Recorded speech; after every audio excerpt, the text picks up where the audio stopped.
Bienvenue dans Négatif, le podcast qui donne la parole aux créateurs et créatrices d'images et de sons. 2 fois par mois, nous vous proposons un grand entretien avec une personnalité du cinéma, du son ou de la photographie dont le travail artistique nous a marqués. Je m'appelle Thibaut Elie et je suis accompagné pour ce nouvel entretien de Maël Vial. Bonjour Maël. Bonjour. Aujourd'hui, nous sommes très heureux de recevoir non pas un, mais 2 invités qui construisent ensemble une œuvre entre recherche en sciences sociales et création artistique. Bonjour Manon Hoth et Grégory Cohen. Bonjour. Bonjour. 200 degrés de braise, c'est le titre du long métrage documentaire que vous avez réalisé, Manon Hoth, et qui est sorti le 25 septembre 2019. Grégory Cohen, vous avez collaboré à ce film, décrit comme un portrait sensible et politique des cités des Mureaux, banlieue populaire située en bord de Seine dans les Yvelines. Un film en noir et blanc, nous y reviendrons, où vous donnez la parole à plusieurs générations d'habitants de cette ville, entre histoire ouvrière, d'immigration et de combats sociaux. Un film donc, mais aussi un passionnant livre que vous avez écrit, Manon Hoth, et qui retrace à la fois l'histoire des banlieues populaires, de leur lutte, de leurs habitants, et d'un autre côté un carnet de tournage de votre film avec de riches illustrations issues de ce dernier. En tant qu'enseignant-chercheur au laboratoire de sociologie à l'université d'Évry, vous travaillez tous les deux sur les Mureaux où vous aviez habité 1 an. À ce propos, Grégory Cohen, vous avez réalisé en 2017 La Cour des Murmures, film entre documentaire et fiction mettant en scène le double thème de l'amour et de la jeunesse. Nous pouvons aussi évoquer Narmada, un film tourné en 2012 en Inde, par vous deux, sur le fleuve du même nom, à la rencontre des habitants, de leurs croyances et de leur lutte contre un barrage.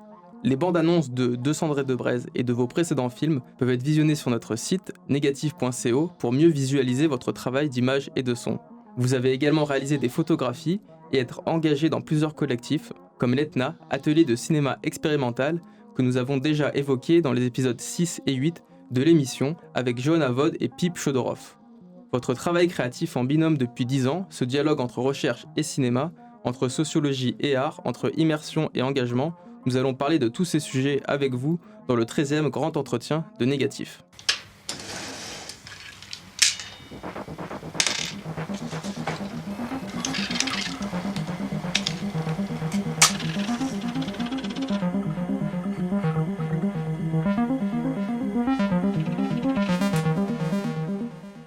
Tout d'abord, pour mieux cerner qui vous êtes, Manon Hoth et Grégory Cohen, peut-on vous qualifier de chercheur cinéaste ?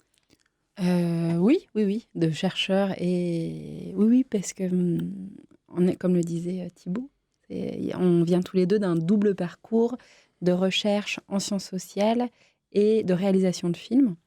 Et du coup, c'est ce film 200 degrés de braise et le film La Cour des Murmures.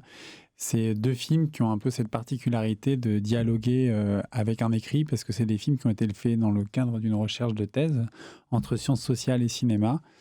Et entre recherche et création.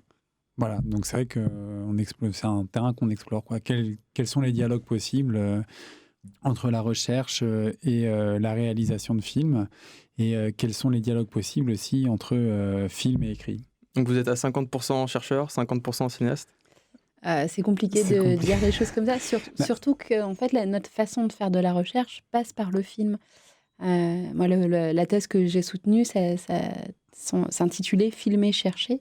C'est-à-dire que en fait, on fait aussi des films de recherche et notre façon d'enquêter et d'écrire se fait avec l'écriture cinématographique. Donc, c'est beaucoup plus imbriqué que dire qu'on serait d'un côté chercheur, de l'autre cinéaste. C'est vraiment, ça s'imbrique.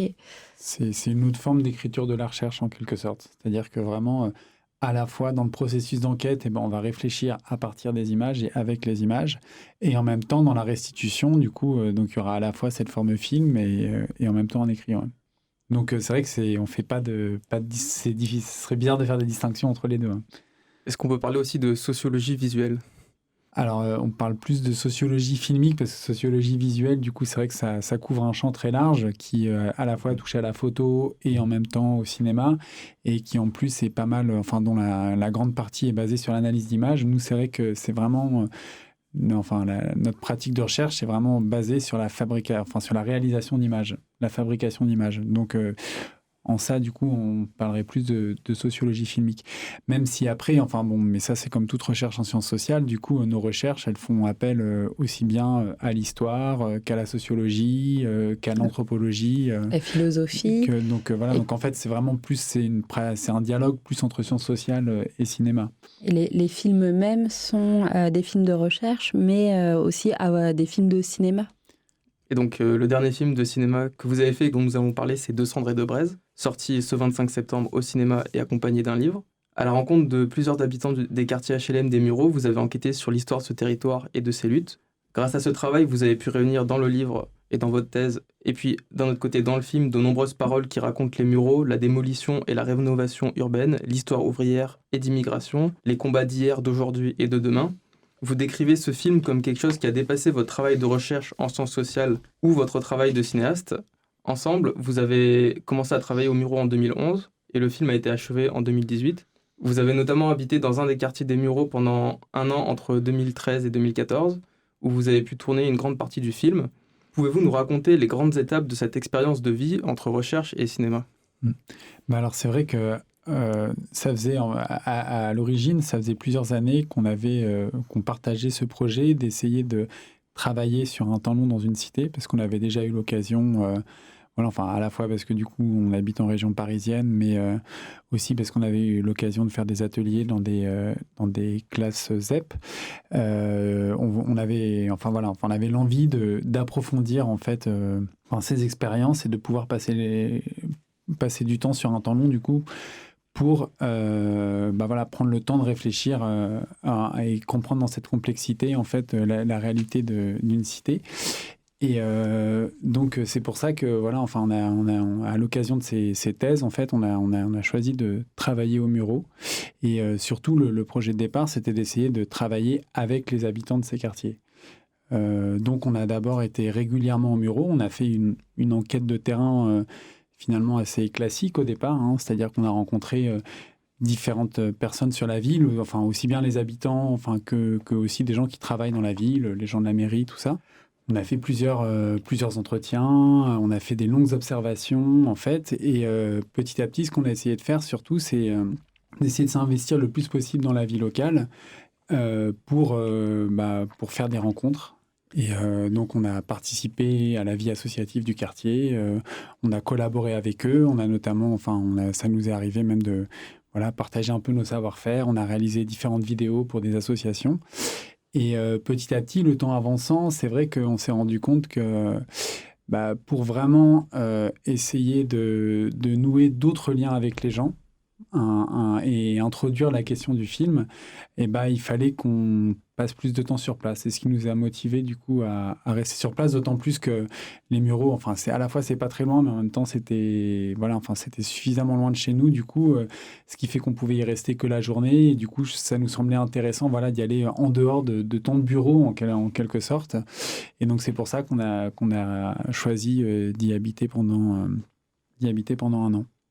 C'est pendant cette année où on s'est encore plus investi dans des projets autour de l'image, parce que c'est vrai que on le savait déjà avant de mettre les pieds aux Mureaux, mais on se rendait bien compte qu'il y a un rapport à l'image qui est très complexe dans ces lieux-là. Et parce que, pour de bonnes raisons, parce que, c'est des images, c'est des lieux, où il y a déjà beaucoup d'images qui ont été produites. C'est vrai qu'il y a une espèce d'imaginaire comme ça, on pourrait dire, sur les cités. Et duquel il est très difficile de se détacher. C'est-à-dire que même souvent, au départ, nous, on ne connaissait pas grand monde avant d'arriver aux Mureaux. Et quand on présentait notre travail, même si on se présentait en tant que chercheur ou si on se présentait en tant que cinéaste, très souvent, notre travail était assimilé à celui des journalistes. Parce que du coup, c'est principalement en fait, avec ce genre d'acteurs en fait, que les habitants ont l'habitude en fait, d'interagir. Et donc, c'est vrai que nous, on a essayé vraiment de trouver des moyens de sortir de ce rapport-là pour nouer un autre lien autour des images. Et donc, c'est que en construisant des images avec les gens. Par exemple, on a fait des expositions photos avec les habitants, qui ont été couverts sur différents murs du quartier. C'est un projet qu'on avait mené avec le centre social. Et c'est que en s'investissant dans ce genre de projet, en montrant quel était le genre de travail qu'on faisait, en fait, qu'on a réussi à nouer d'autres liens. Et c'est petit à petit. Donc c'est après. Donc tout ça a duré plusieurs années, du coup ça a duré environ 3 ans. Et c'est qu'à partir de ce moment-là qu'on a commencé vraiment à penser nos films et à rentrer dans la fabrication des films. Parce que petit à petit, au fil de ces années et de ces projets, il y a des rencontres et des liens plus forts qui se sont noués avec certaines personnes qui sont elles aussi devenues petit à petit des personnages d'un film en devenir. Et puis, ce temps long de l'immersion, mais aussi ces projets autour de l'image, de la photo qu'on a mis en place avec les habitants, ça a permis aussi de faire que petit à petit, un désir commun, un désir partagé, un désir de film qui puisse naître et qui rende les films possibles. Et ça nous a permis, c'était aussi un temps qu'on appelle de repérage, ou de mieux comprendre l'histoire du territoire, de mieux comprendre la vie quotidienne là, et donc d'écrire nos films. Justement, à propos de Sandra de Brez, à quel moment vous avez arrêté votre travail de préparation et vous avez commencé vraiment à faire le film et à prendre des images qui seraient utilisées pour vous dans le montage final ? Alors, c'est compliqué de délimiter autant, parce que les toutes premières, les images, les tournées le plus tôt qu'on voit dans le film, c'est des images qui datent de 2011. C'est des grèves devant l'usine de Flins. Et en fait, ça faisait très peu de temps qu'on commençait à travailler au Murau, mais à un moment, et moi, j'avais pas du tout l'intention de filmer tout de suite pour le film en devenir. Je voulais d'abord passer du temps dans le quartier, en immersion, mais à un moment, quand ces grèves se sont présentées, fallait y aller. Enfin, il allait peut-être pas en avoir d'autres, y aller. Et donc, je les ai filmés plus dans un souci là, je me dis, il faut garder une archive de ce moment-là. D'urgence aussi ? Oui, d'urgence et une nécessité absolue là, de filmer. Et après, les images qui datent les plus tardives dans le film, elles datent de 2015.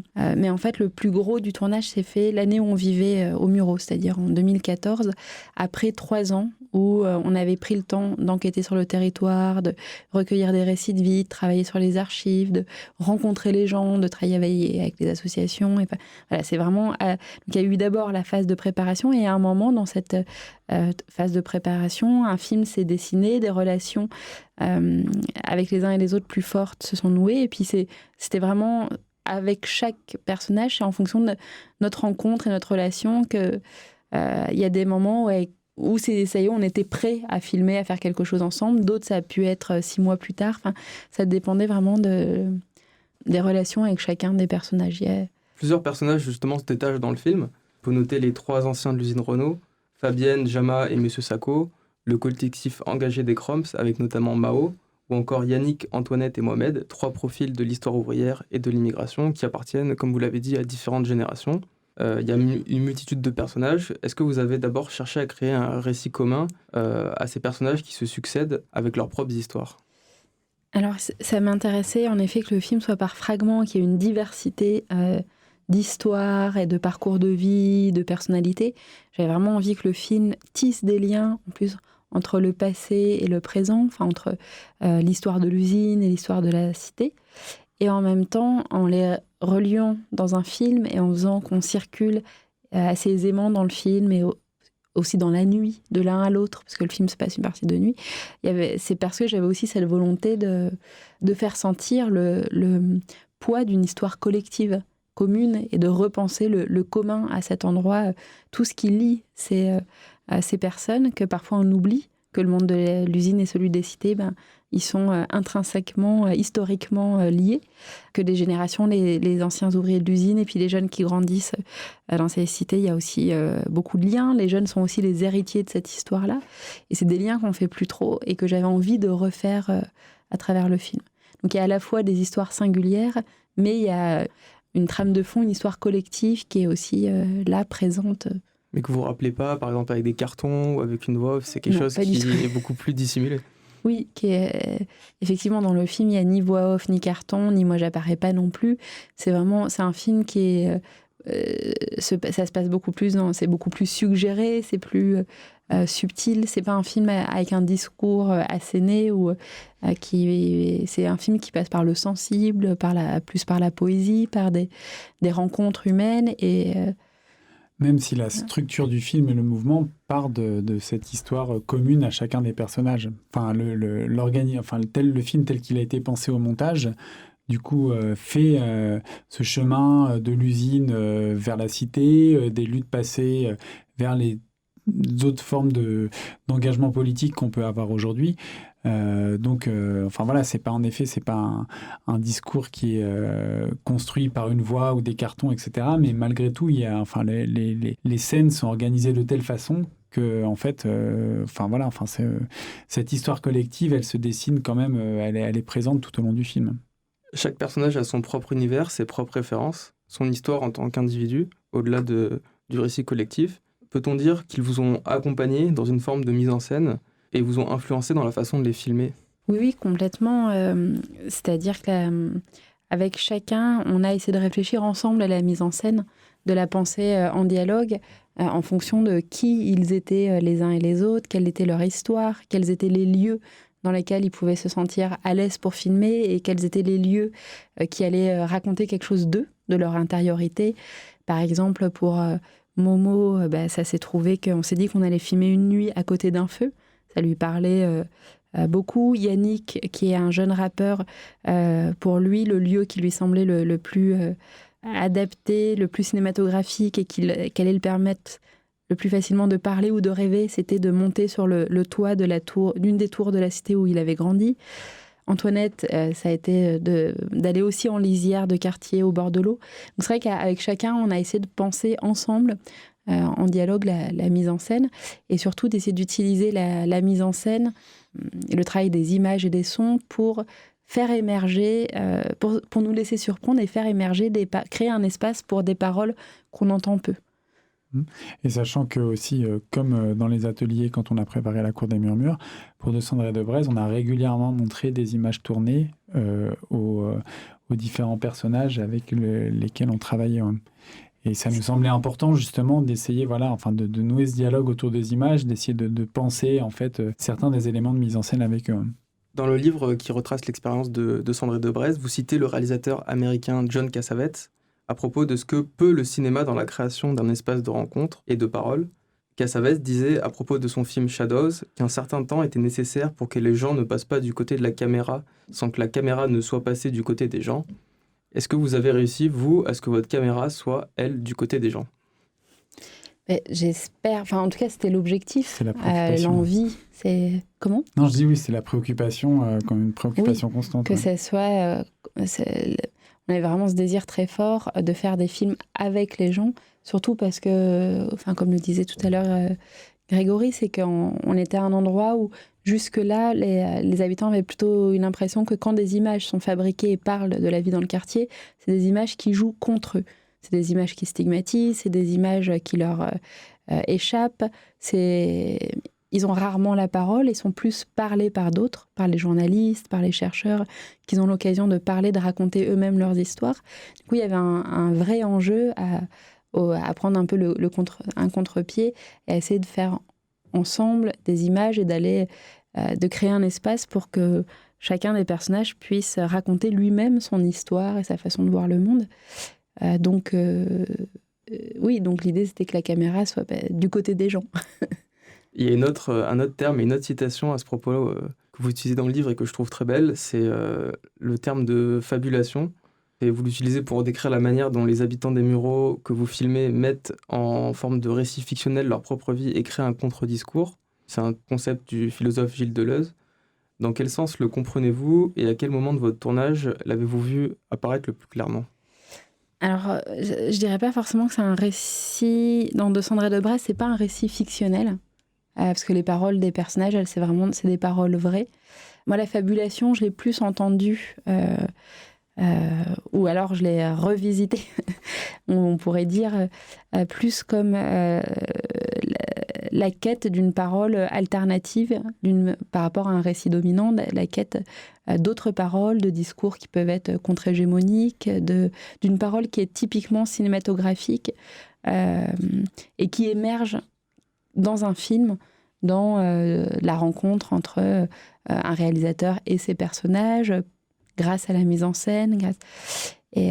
Par exemple, cette fameuse scène où pendant la nuit, Momo se met toute une nuit à parler à côté de son feu et qui commence à raconter son histoire et à rêver en parlant. Il parle de sa propre histoire à lui et il en vient à porter un discours collectif et politique beaucoup plus large sur la société, en formulant même une forme de critique assez radicale de la société de consommation. Pour moi, il y a quelque chose qui se produit lors d'une parole typiquement cinématographique.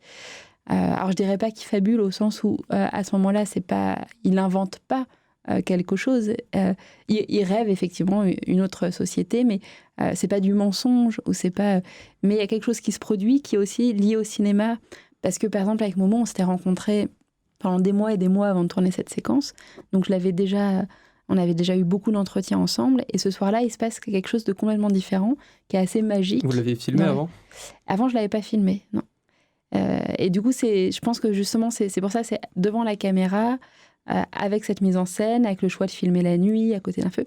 Il y a quelque chose qui se produit, qui est propre à une expérience cinématographique partagée, qui fait qu'on trouve une autre parole. Et quand Deleuze parlait de la fabulation, alors lui, il faisait au départ surtout écho aux films de Jean Rouch ou de Perrault, où c'était les concernés eux-mêmes, les filmés, qui inventaient des histoires, des fables, ou qui rejouaient des pratiques ancestrales. Il a aussi parlé de fabulation pour un très beau film de Shirley Clarke qui s'appelle Portrait of Jason, où en fait c'est une nuit entière, Jason qui est dans sa chambre et qui répond à Shirley Clarke derrière la caméra, qui lui raconte sa vie. Et en lui racontant sa vie, il en vient à nous parler de la société dans laquelle on vit, à apporter un regard critique. Et du coup, c'est quelque chose qui se produit, qui est... Deleuze, il parlait d'énoncés typiquement, proprement cinématographiques. Et de récits du récit, la fabulation, pour lui, c'était forcément le récit aussi des opprimés. Donc c'est là que moi, je voyais des liens. C'est-à-dire, c'est des énoncés qui s'inventent dans la rencontre entre le cinéaste et les filmés. Et chacun faisant un pas vers l'autre, et même se transformant dans cette rencontre.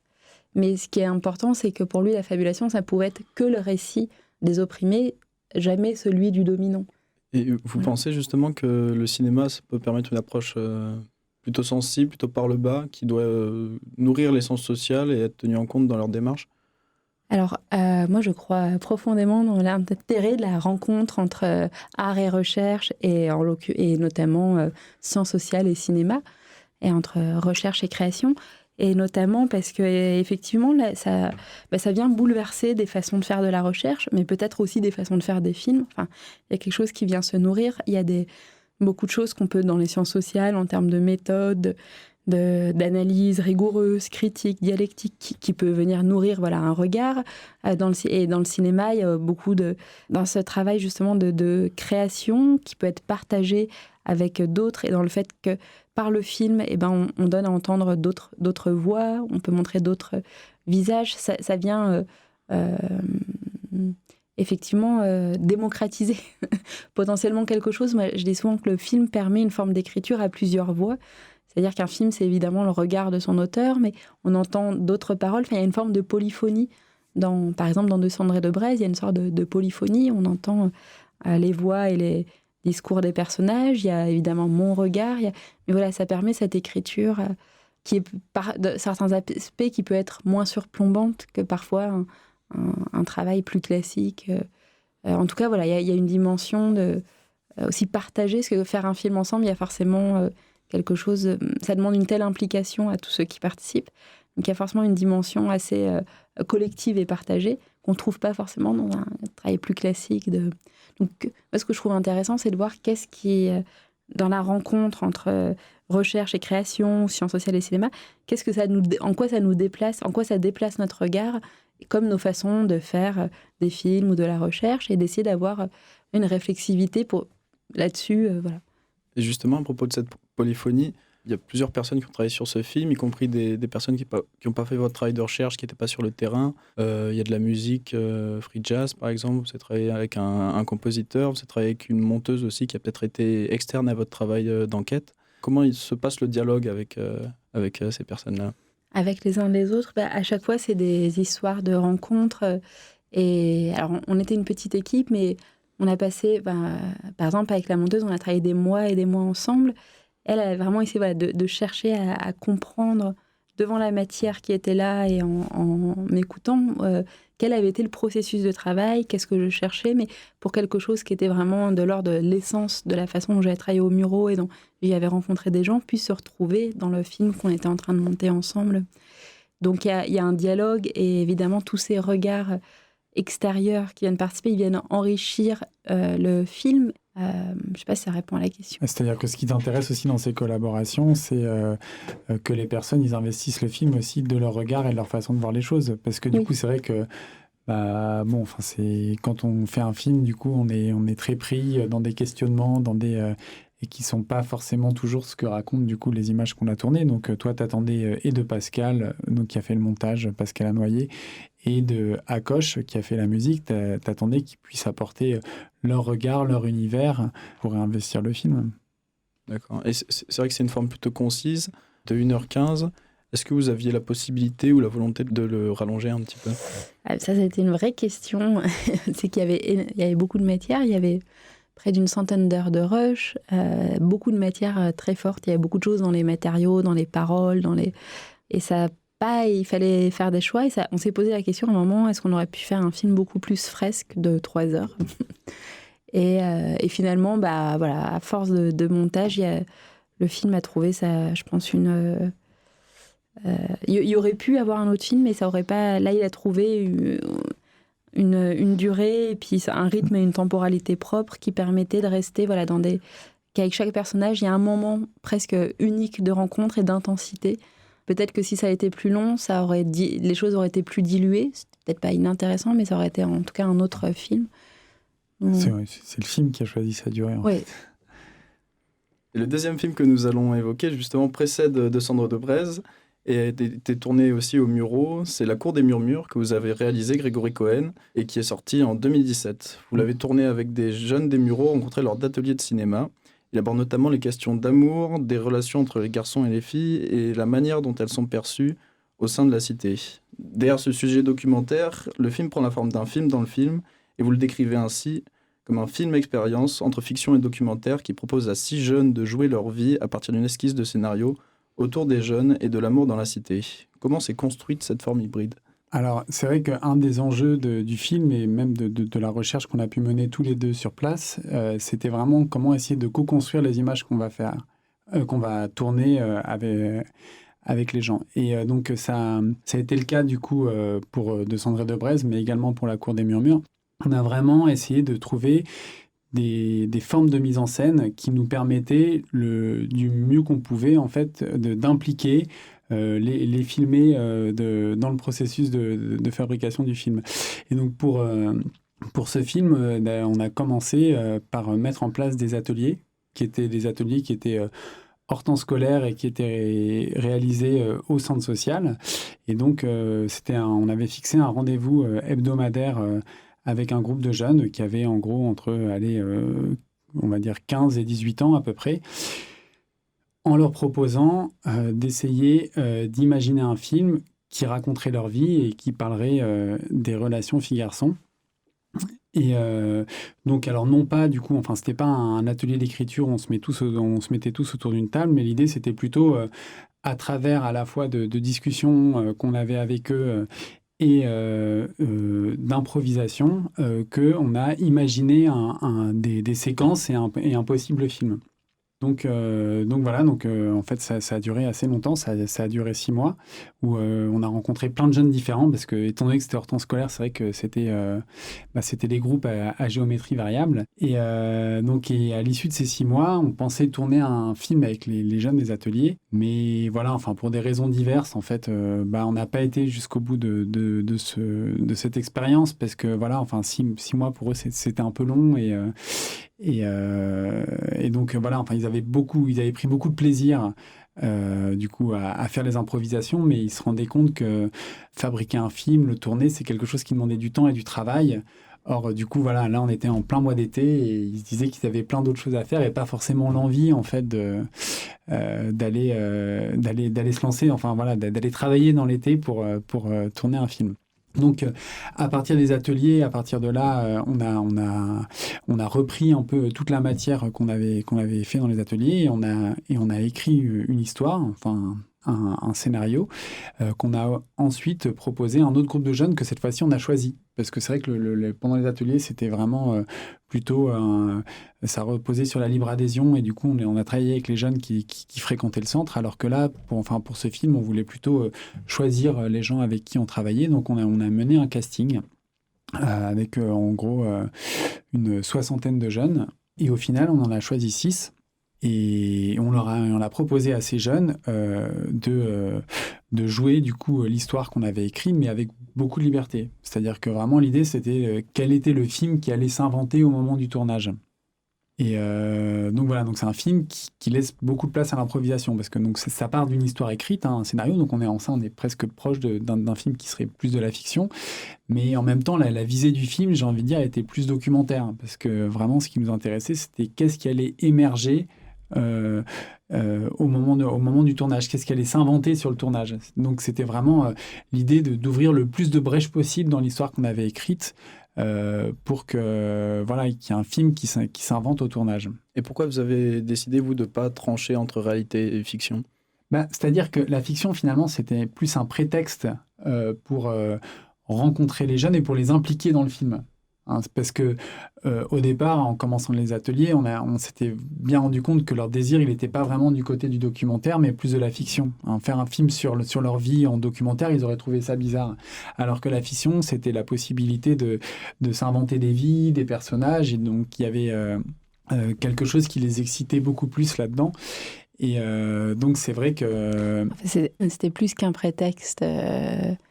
Pas juste un prétexte, c'est parce qu'il y avait un vrai désir et de la part des jeunes de s'essayer et de jouer le rituel du cinéma, et de toi aussi, d'expérimenter quelque chose justement sur ces frontières. Oui, mais je veux dire... Ces chansons qu'on te dit prétexte, ça...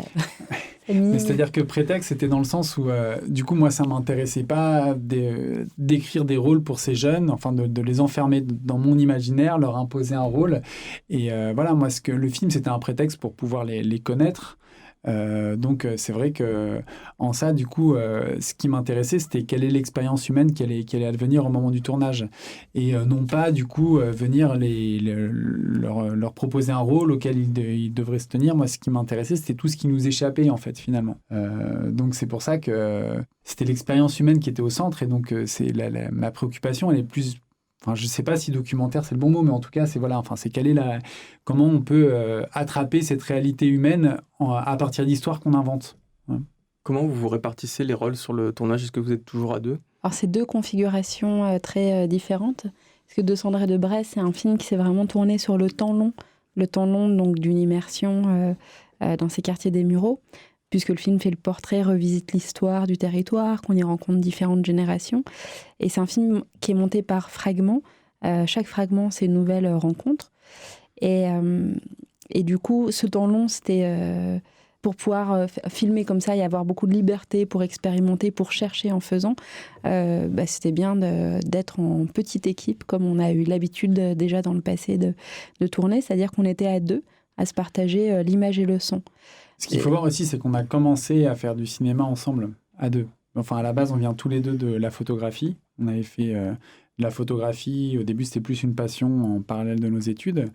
On a eu l'occasion de faire un travail photo un peu plus sérieux entre 2002 et 2007. Ouais, c'est ça. Donc, c'était un travail photo en Birmanie qui a donné lieu à un livre qui s'appelle Birmanie, rêve sous surveillance. Et à partir de là, en fait, on a voulu passer au cinéma. On a découvert le cinéma et c'est vrai qu'on a commencé, en fait, on a commencé comme ça, en se partageant donc l'image et le son, sachant qu'on avait quand même, même si on aime beaucoup le son, on avait quand même tous les deux ce goût et cette attirance pour l'image. Donc sur tous les films qu'on a fait, en fait, à chaque fois, on s'est partagé la caméra et voilà. Et c'est vrai que c'est un mode de travail qui nous convient bien. Pour La Cour des Murmures, justement, c'était assez différent parce que donc là, on est sorti un peu de notre petit cocon. Il y avait une équipe un peu plus importante. Il y avait une dizaine de personnes pour l'équipe technique qui était là. Et c'est vrai que donc alors moi, voilà. Vu que les improvisations, ça demandait beaucoup d'être très présent, etc. Du coup, ça me semblait compliqué d'être derrière la caméra. Et donc, Manon était derrière la caméra avec une autre personne qui s'appelle Anna Salzberg. Du coup, parce qu'on voulait que plusieurs scènes soient tournées avec deux caméras. Donc ça me semblait très important que ça puisse être des personnes qui ont cette sensibilité un peu qui ont l'habitude de tournage plus documentaire ou du coup qui pourront peut-être plus facilement répondre à ces formes, à savoir capter en fait ces formes improvisées. Mais mais c'est vrai que ça a changé un peu l'équilibre, en tout cas d'avoir, même si Manon était à l'image, etc. Ça a changé l'équilibre de devoir intégrer beaucoup plus de gens Et bon, à la fois, c'est chouette parce que ça permet de faire des trucs qu'on ne peut pas toujours faire à deux. Et en même temps, c'est vrai que c'est une contrainte parce que être en équipe, ça veut dire, ça demande plus d'organisation. Et alors que c'est vrai que nous, tout le cinéma qu'on avait fait jusque-là, c'était un temps qui se passait beaucoup dans les temps creux. Parce que c'est-à-dire qu'on avait tout notre temps. Donc, on passe du temps avec les gens qu'on filme. Et petit à petit, des choses s'inventent sur le moment du tournage. Alors là, du coup, dans La Cour des Murmures, le fait de s'être retrouvé avec une équipe où il faut s'organiser, où il y a un plan de travail, des horaires à tenir, tout ça, etc. C'est vrai que ça a été différent et je ne sais pas si on va être...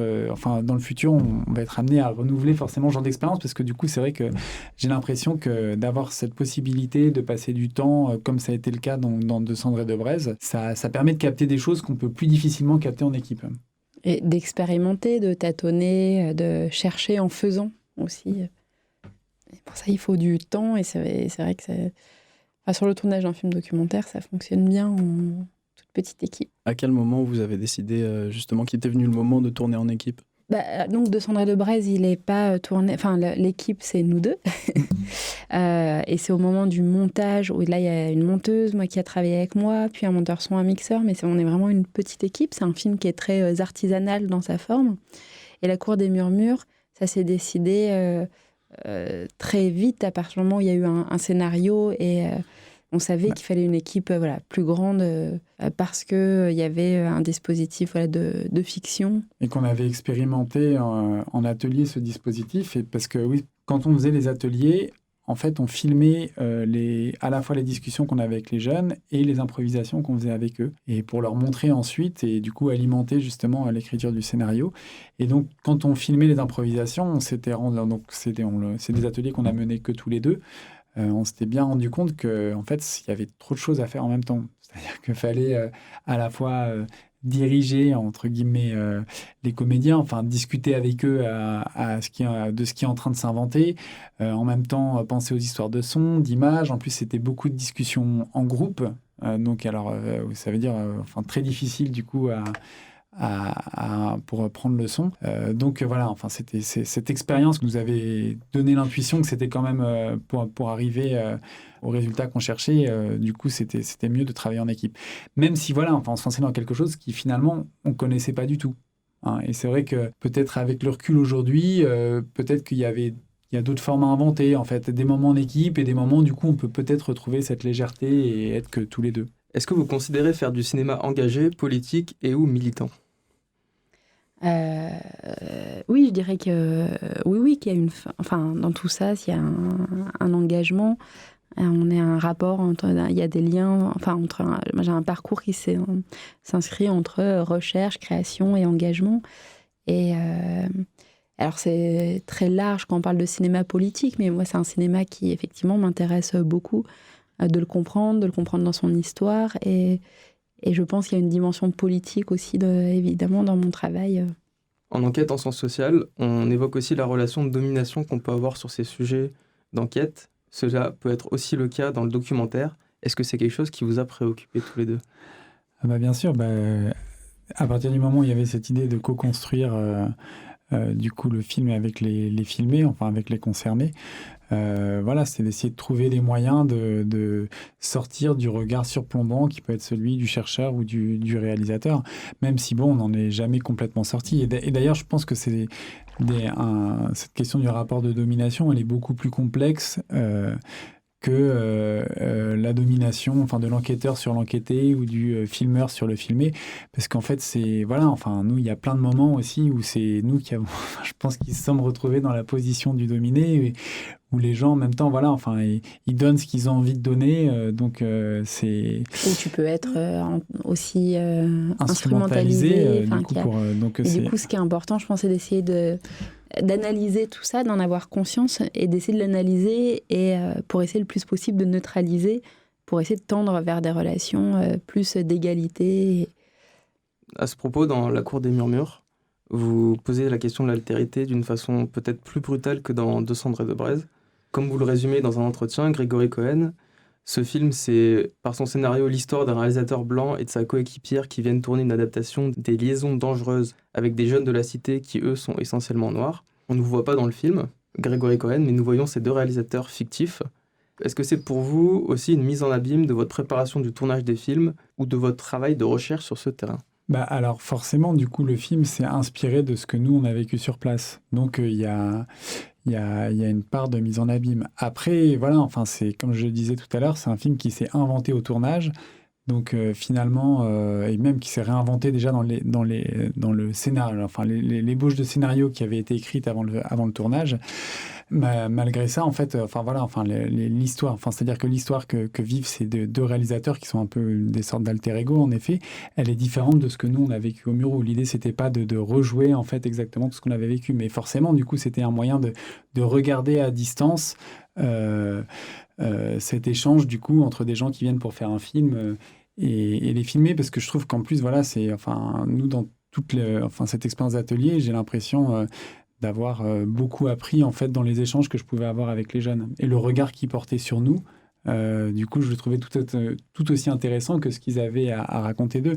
Et c'est d'ailleurs, enfin, dans le film, il y a plusieurs moments justement parce que donc ce duo de réalisateurs interroge les jeunes un petit peu sur leur vie, sur leurs relations amoureuses dans différentes séquences du film. Mais à plusieurs moments, les questions, elles se retournent vers eux, vers les réalisateurs. Et moi, c'est vrai que dans le film, c'est les moments vraiment que je préfère. Parce que du coup, à partir du moment où les jeunes se mettent à interroger ces deux réalisateurs qui s'appellent Tom et Emma, je trouve que c'est là où ils se racontent le mieux. Et où il y a parce qu'on lit leurs préoccupations à travers leurs questions. Et du coup, voilà, finalement, dans ce processus de retournement, je trouve que c'est là où les jeunes s'emparent vraiment du film et racontent un peu qui ils sont. Manon Hoth, à propos de Cendrée de Braise, vous vous effacez au profit des paroles des habitants des Mureaux. Vous n'apparaissez jamais, nous entendons vos voix, à l'un ou à l'autre, où nous ne voyons pas votre travail de préparation, comment vous avez noué ces liens, et pourtant nous sentons la proximité et la confiance qui vous lie aux habitants des Mureaux, qui racontent leurs histoires. Est-ce que vous êtes effacé lors du montage, ou est-ce que c'est un dispositif, une attitude de retrait que vous aviez déjà lors du tournage de ces rencontres ? En fait, dès le départ, moi, il n'y a aucun moment où j'ai eu l'intention d'apparaître ou à l'image ou à la voix. J'avais pas du tout envie d'un film. Ce qui me semblait intéressant dans ce film, c'était les paroles des autres, des gens que je filmais. Et effectivement, je pense que la relation, les liens noués et le temps passé sur place, il transparaît dans ce que les personnages dans les différentes scènes du film offrent comme paroles intimes, comme paroles politiques, comme on sent bien que ça pouvait exister que parce qu'il y a eu une relation et un temps long avant. Moi, j'ai pas senti la nécessité moi d'apparaître autrement. J'ai l'impression que c'est un film qu'on sent qu'il y a quand même un regard très personnel, qu'il y a une écriture très personnelle. Donc j'apparais dans les images, j'apparais par le montage, ce que je rapproche dans le film. Les choix que vous avez faits. Les choix, voilà, simplement partout. Donc, et pour moi, c'était suffisant. Et sur la question de la parole, les paroles qui me semblaient essentielles à entendre, c'est celles qu'on entend peu, qui étaient celles des habitants que je rencontrais. Et après, en plus, donc, on s'est souvent, avant de tourner, on se connaissait bien, je connaissais leur histoire, on avait beaucoup échangé. Mais du coup, le jour du tournage, comme je connaissais bien leur histoire, moi, j'étais juste là je les guidais un petit peu. Et les relancer, mais c'était juste un travail de relance ou d'acquiescement, de faire sentir que j'étais là, que j'étais présente, très présente et dans une écoute très attentive de ce qu'ils disaient. Après, il y a aussi des rushs dans le film où on aurait pu construire ta présence, mais c'est vrai que ça n'a pas été pensé comme tel dès le départ. Je pense par exemple à la première séquence qu'on a tournée au Muro, qui n'était pas finalement tant que ça destinée au film, mais que je trouve qui est vraiment intéressante aussi, où c'est une séquence qu'on a tournée avec les jeunes de l'association Les Chromes, qui sont une bande d'amis qui a une trentaine d'années et qui mènent différentes actions en fait dans le quartier, actions culturelles et sportives dans le quartier. Et à ce moment-là, du coup, Manon leur a demandé quels films eux voudraient tourner au Muro, et quelles sont les séquences qu'ils imaginent tourner au Muro. Et là, pour le coup, dans ce genre de séquence, qu'est-ce que eux auraient envie de raconter pour raconter leur vie. Ouais. Et donc là, il y a vraiment un échange. Mais c'est vrai que c'est apparu comme ça par moment, mais globalement. Dans l'ensemble du film, c'est vrai qu'il n'a pas été tourné en pensant du coup une mise en abîme de la place de Manon. Pour De Cendrée de Braise, Manon, vous avez fait le choix plastique d'un film uniquement en noir et blanc, Que cherchiez-vous à construire avec ce parti pris esthétique ? C'était une envie que j'avais, moi, vraiment, dès l'origine, de tourner ce film en noir et blanc, et qui prend un peu sa source dans mon propre rapport, la façon dont j'ai construit mon rapport à l'image, parce que moi, je suis arrivée au cinéma par la photographie. J'ai d'abord pratiqué pendant un certain nombre d'années la photographie argentique, noir et blanc. Et ça fait déjà plus d'une vingtaine d'années. Donc d'abord, voilà, je faisais beaucoup de photos. Ensuite, mon premier film, j'avais déjà tourné en noir et blanc. Et j'aime beaucoup faire des photographies ou tourner en noir et blanc, parce que je trouve que le noir et blanc apporte... Il y a quelque chose une réduction d'informations. Il y a moins d'informations que dans la couleur. Et du coup, ça laisse parfois plus de place à l'imaginaire, plus de place au mystère. Ça permet de cadrer, de composer les cadres, je trouve, différemment. On est plus attentif à... Donc j'aime beaucoup le noir et blanc pour ça. Puis pour ce film, je savais en plus que j'avais envie qu'il se passe en bonne partie de nuit. Et filmer la nuit en noir et blanc, il y a quelque chose de très mystérieux que j'aimais beaucoup. Et ensuite, je trouvais que le noir et blanc apportait aussi quelque chose d'intéressant en inscrivant le film d'emblée ailleurs par rapport à des images qu'on a l'habitude de voir sur les cités, par rapport aux images d'actualité, puisque c'est des quartiers qui sont surmédiatisés. Les images d'actualité sont toujours en couleur et le noir et blanc, ça faisait d'emblée un pas de côté que je trouvais intéressant. Vous avez besoin, en filmant, de mettre quelque chose entre vous et votre sujet ? Une distance formelle, peut-être ? Alors, je dirais que c'est pas exactement entre moi et le sujet, mais que le noir et blanc crée, en termes de regard, une distanciation. C'est une façon d'assumer la subjectivité d'un regard, mais pour celui qui regarde, ça crée... parce que justement, on est moins habitué, ça d'emblée une forme de distance, une étrangeté qui peut nous inviter à regarder différemment. Et comme tout l'enjeu, un des enjeux vraiment très fort de ce film de Sandré de Brest, c'était d'essayer de déplacer notre regard, d'essayer de regarder différemment ces espaces et ceux qui les habitent. C'est important pour moi d'avoir des choix formels et artistiques comme ça, forts et assumés, comme ça pouvait passer par le noir et blanc, par le fait de tourner beaucoup la nuit, par la musique, une musique, celle d'Acoche, qui vient plus du free jazz, et qui mêle ça avec des musiques qui viennent de loin, comme le gong tibétain, très onirique. Tous ces choix étaient destinés à nous inviter à réouvrir un peu des imaginaires.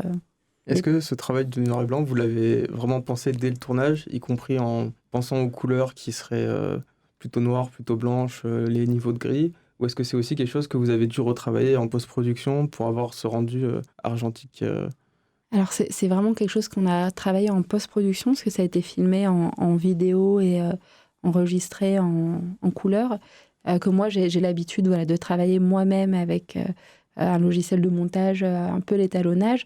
Donc ça, c'était pour la première phase de montage. Et à la fin, j'ai travaillé avec un étalonneur professionnel avec qui on a pu être beaucoup plus précis dans les nuances de... Mais dès le début, tu savais que le film allait être Ah oui, noir et dès blanc. l'origine, c'était un projet qui... On savait du coup, c'est vrai que, je pense à ça, que plusieurs fois on a été beaucoup amené à tourner la nuit et que souvent il y avait des lumières, notamment des lumières de nuit très orangées, tout ça qui nous convenait pas, mais du coup on savait que c'était noir et blanc. En fait, dès l'origine, même en filmant, moi je voyais les scènes en noir et blanc et je me projetais tout à fait sur ce que ça allait rendre en noir et blanc. On s'est pas préoccupé de la couleur au tournage. Ouais. Non. Grégory Cohen, dans votre film La Cour des Murmures, vous utilisez plusieurs caméras, vous mélangez les textures d'images, mais vous restez en couleur dans une forme plus dépouillée qui semble a priori moins travaillée, plus proche de ce que donnent les images des caméras numériques brutes. Quel rapport avez-vous eu à l'image de votre film ? Alors c'est particulier parce que moi c'était la première fois que je faisais un film sans en tourner les images. Et c'est vrai que moi je trouve qu'il y a quelque chose d'un peu viscéral dans le tournage. Et ça m'a fait bizarre en effet, même si je faisais 100% confiance et à Manon et à Anna pour les images qui étaient tournées, c'est vrai que ça m'a fait bizarre de ne pas pouvoir tourner mes propres images, parce que je trouve qu'il y a quelque chose qui est un peu de l'ordre de la transe au moment du tournage et qu'on arrive à retrouver quand on est derrière la caméra. Et voilà, et alors pour le film, c'est vrai que moi ce qui m'a importé, c'est surtout vraiment qu'est-ce qui s'est joué au moment du tournage et compte tenu en fait du fait qu'on avait beaucoup de séquences à tourner, j'ai l'impression qu'on a pas eu le temps de suffisamment en fait se consacrer à des recherches plus visuelles, à des moments purement plus sensibles.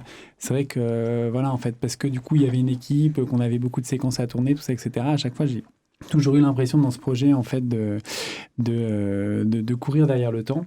Et donc c'est vrai que j'aime l'aspect brut de certaines images, notamment en effet parce qu'il y a deux cas en fait, il y a deux registres d'images dans le film. Il y a les images qui sont celles du film, et le réalisateur Tom a une petite caméra avec laquelle sont tournées des images, et souvent en fait on bascule sur cette petite caméra. Au fur et à mesure des péripéties qui arrivent à cette caméra. Oui, voilà, c'est ça. Oui, parce que la caméra se balade dans la cité. Et bah du coup voilà, enfin là c'était des images avec pour le coup des couleurs beaucoup plus brutes, qui bavaient un peu tout ça, etc. Mais j'aimais bien en fait j'aimais bien aussi cette esthétique de ces images, ouais. Parce que c'est vrai que j'aime bien en fait à partir du moment où on triture l'image, alors soit du coup en allant vers le noir et blanc, soit en poussant les contrastes, en jouant un peu sur les limites de l'image. Du coup je trouve qu'il y a quelque chose de plus vibrant qu'on a peut-être moins du coup dans les caméras HD.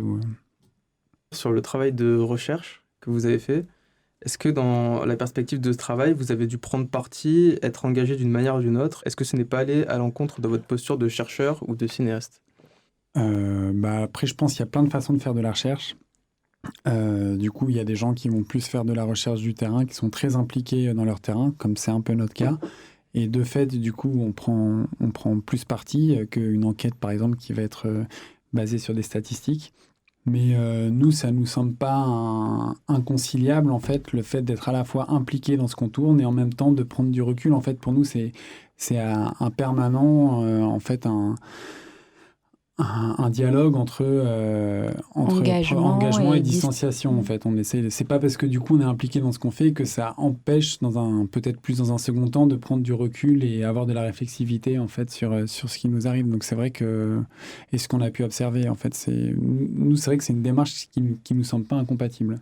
C'est plus de la réflexivité que de la neutralité? On essaye, en effet, oui, oui, je pense que, mais ça, de toute façon, dans n'importe quelle enquête, je pense que c'est la neutralité, on n'est jamais neutre, c'est une fiction pour le coup. Et voilà, et par contre, c'est vrai que, voilà, nous, ce qu'on a essayé, en effet, c'est la réflexivité, c'est-à-dire d'ouvrir la boîte noire du film, d'ouvrir la boîte noire de la recherche et d'essayer de prendre du recul sur les choix qui ont été faits, de donner au lecteur ou à la personne qui voit le film la possibilité, en fait, d'intelligibiliser, en fait, les situations qui voient et qui comprennent un petit peu le processus et ce qui nous a mené à tourner certaines séquences ou à construire notre pensée de telle façon dans le cadre de l'écrit qui accompagne le film. Une autre question plus pratique, comment se sont financés vos projets menés sur plusieurs années? Alors on a tous les deux eu des allocations de recherche pour commencer et faire ses thèses. Par contre, ensuite, c'est vrai que l'université n'avait pas de financement du coup pour payer les techniciens et payer le matériel du coup avec lesquels on a fait les films. Donc à ce moment-là, en fait, on a fait un travail de production cinéma plus classique, c'est-à-dire que on a écrit des dossiers de films qui ont été présentés aux différentes commissions, à la fois au CNC, l'aide à la diversité, la région. On a travaillé avec une production de cinéma pour ça. Donc il y a eu vraiment tout le temps de travail d'immersion, de recherche et d'enquête. On a pu le faire grâce au fait qu'on faisait ces recherches et qu'on a eu une bourse pour ça. Et ensuite, il y a eu vraiment le temps où pour fabriquer un film, ça demande pas mal de moyens, surtout qu'on travaille aussi. Il y a une équipe. Et là, c'était vraiment plutôt les financements cinéma qui ont permis ça. Mais c'est vrai que c'est des films, quand on travaille sur le temps long comme ça, c'est très compliqué à financer. Et dans cette rencontre, la recherche se fait sur le temps long, et du coup, là, cette rencontre recherche-cinéma a permis de rendre la possibilité de la durée, et qu'on ait c'est plusieurs années devant nous pour faire ce travail. C'est vrai que dans la fabrication, dans la production plus classique d'un film, je pense qu'on n'aurait jamais pu prendre autant de temps du coup pour penser, réfléchir au lieu où comprendre là où on mettait les pieds. Mener tout ce travail d'enquête au Muro, en fait, avant finalement de vraiment se lancer dans la réalisation du film. Ça, c'est vrai que, il y avait... Du coup, soit c'est quelque chose qu'on arrivait à faire sur du temps libre à côté d'un travail, mais jamais on aurait pu, du coup, y consacrer autant de temps, parce que tout ce temps, on a pu vraiment, et c'était un temps précieux parce que du coup, c'est vraiment là, particulièrement pour 2 Cendres et de Braise, c'est ce temps passé sur place qui nous ont permis de nouer des liens de confiance avec des gens et d'essayer d'avoir des relations avec eux qui sont plus proches de l'amitié, alors qu'au départ, c'est des gens qu'on ne connaissait pas du tout. Qu'est-ce qui s'est passé depuis ce tournage pour vous, comme pour le film et ses personnages? Depuis le tournage, quoi. Depuis du coup, comme tout ce travail de film, il est associé à un travail de recherche, il y a eu un très long temps aussi d'écriture de nos thèses, d'écriture et de ce travail d'écriture qui est accompagné par exemple de Cendres et de Braise. Il y a un livre qui vient de paraître aux éditions Anamosa en même temps que le film sort au cinéma, qui est un livre donc, qui s'appelle lui aussi De Cendres et de Braise, mais qui se lit. Il y a 2 façons d'entrer dans le livre, c'est-à-dire qu'il a 2 faces, un peu comme un vinyle où il y a la face A, la face B. Là, si on le prend d'un côté, il y a une face qui s'appelle De Cendres et de Braise, voix et histoire d'une banlieue populaire, et ça restitue, on pourrait dire, un peu toute la recherche préalable qui a permis de préparer le film, c'est-à-dire je revisite l'histoire de ces quartiers à travers les petites histoires des gens, des rencontres que j'y ai faites. Et après, si on prend le livre dans l'autre sens, la phase B, ça s'appelle De Cendres et de Braise, l'expérience d'un film. Et là, je reviens sur toute notre recherche en immersion avec Greg, les rencontres qu'on a faites au Muro et comment j'ai travaillé avec chacun des personnages. Donc, je reviens vraiment sur ce que ça a été la fabrication du film. Donc ça, c'est depuis que le film est terminé, moi, j'ai passé beaucoup de temps à travailler sur ce livre. Et puis, qui viennent de sortir. Donc en ce moment, là, c'est la tournée. C'est-à-dire que le film, en ce moment, il y a une tournée avec beaucoup de projections, débats, de rencontres un peu à travers la France. À propos de ces rencontres, il y a eu parfois les protagonistes du film qui vous ont accompagné. Souvent, oui, même. Est-ce que c'est important de parler du film qui vient d'être vu, y compris quand ce film est déjà très bavard, je mets entre guillemets, dans les paroles des personnages et acteurs sociaux? Je pense que le film, il peut tout à fait exister et se suffire à lui-même. Mais en fait, le fait d'être là pour rencontrer soit moi le public après et encore plus quand les personnages sont là, c'est un film qui suscite vraiment des envies de rencontrer. Enfin, je vois que le public a beaucoup de questions et est souvent très très attentif à ce que disent les différents personnages, encore au-delà du film. C'est-à-dire que le film, il a j'ai l'impression qu'il crée cet effet, il nous donne envie de mieux connaître encore ces gens, ces personnes, de les entendre. Et du coup, je trouve ça... Oui, que même si le film peut aussi vivre, exister tout seul, c'est aussi un plus que des rencontres se poursuivent et que la parole continue à circuler. Parce que c'est vrai qu'un des enjeux du film, ça a été tout ce travail autour de la parole, même si c'est pas un film que de parole, il y a beaucoup de descriptions visuelles, il y a beaucoup... mais la parole a une place importante. Parce que c'est aussi des paroles qu'on entend peu, des paroles intimes, des paroles politiques. Et du coup, il y a eu un enjeu, une rencontre et une circulation de la parole et qui se retrouve souvent après les projections dans la salle de cinéma aussi. C'est-à-dire que ce qui a été au cœur même, au point de départ du film, continue à exister après. Et ça, c'est intéressant. C'est-à-dire qu'il y a des gens qui se rencontrent. Par exemple, même les personnages du film, ils n'étaient pas tous des syndicalistes de l'usine et des jeunes du quartier. C'était pas forcément rencontrés avant la première projection du film. Vous avez créé de nouveaux liens aussi. C'est ça qui est intéressant. Par exemple, je pense avec les Gilets jaunes, suite à certaines projections du film, il y a plusieurs des personnages qui se sont rencontrés et depuis, ils tiennent un rond-point ensemble de Gilets jaunes. Donc il y a des rencontres qui se poursuivent.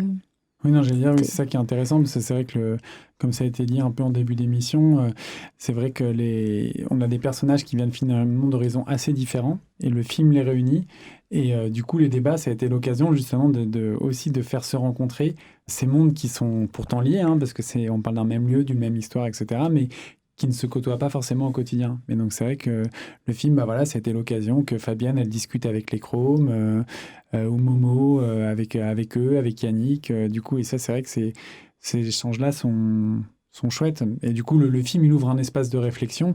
Et de toute façon, après, on l'a dit, il fait qu'1h15 le film, donc c'est une forme assez réduite, assez condensée, où finalement... on ouvre des questionnements, mais on peut dire peu de choses finalement avec un film, mais c'est vrai que c'est intéressant du coup que la discussion, les réflexions qui sont ouvertes par le film, elles puissent se prolonger dans des débats à la suite du film. Ouais. C'est aussi pour ça d'ailleurs qu'on fait les films. Et c'est là aussi peut-être où ce dialogue entre cinéma et recherche en sciences sociales, il est intéressant. C'est-à-dire qu'on essaie d'aller au-delà en fait de la sortie d'un film. L'enjeu, c'est pas que de faire un film, mais on se pose des questions. Le film, c'est un élément de la réflexion parmi d'autres. Voilà, en fait, l'idée, c'est d'essayer de faire vivre ces questions et de les mettre en discussion. Et donc, c'est pour ça que pour nous, c'est vrai que la forme débat après le film, elle nous semble importante. Ouais. On approche de la fin de l'entretien. Est-ce que vous avez des nouveaux chantiers visuels en cours ou futurs? Peut-être avec les Gilets jaunes, est-ce que vous avez réfléchi à cette question? Comment les filmer? Ouais, on y a pensé. C'est vrai qu'on avait très envie d'aller, parce que du coup, juste à côté des Mureaux, vu qu'on connaissait Momo, donc Mohamed Hossein ou Fabienne et Djama, du coup, ils sont très impliqués dans un des ronds-points de Gilets jaunes qui se situe à Mantes, donc juste à côté des Mureaux. Et c'est vrai que ça tombait mal parce que l'an dernier, c'était là, on était en train de finir la rédaction des thèses, donc on était très pris par ça en fait. Mais c'est alors vrai que qu'on bouillonnait, on était des fois derrière notre ordinateur, on avait juste envie d'être avec eux sur un rond-point. Mais bon, on avait des nouvelles tous les. Mais bon, en même temps, c'est une histoire qui fait que commencer. Hein, oui, donc, et puis il y a d'autres projets sur le feu. On a déjà reçu Emmanuel Gras et Florent Marty avec qui on a parlé de leur projet de film qui était en cours au moment de la. Et donc, est-ce que vous avez, vous, des nouveaux chantiers visuels de recherche? Il y a des projets, mais je dirais qui sont encore peut-être trop au stade de l'écriture pour en parler. Mais après, il y a un court-métrage qu'on doit faire au Mureaux, de nouveau avec des jeunes. Donc ça, dans l'immédiat, en fait, on va retourner au Mureaux pour travailler sur un projet autour des façons dont ces jeunes ont envie de s'impliquer. C'est un projet en fait qu'on fait avec le BAL, le Centre d'art visuel là, autour du documentaire. Merci à vous deux, Manon Hoth et Grégory Cohen, d'avoir participé à ce nouveau grand entretien de Négatif. Merci. Merci à vous. Négatif, c'est aussi un site internet, négatif.co. Vous pouvez y découvrir la biographie des invités, des extraits vidéo des films, ainsi que des liens pour approfondir le sujet. N'hésitez pas à nous suivre sur vos applications de podcast, sur Spotify ou sur YouTube, et à vous abonner sur les réseaux sociaux. À bientôt!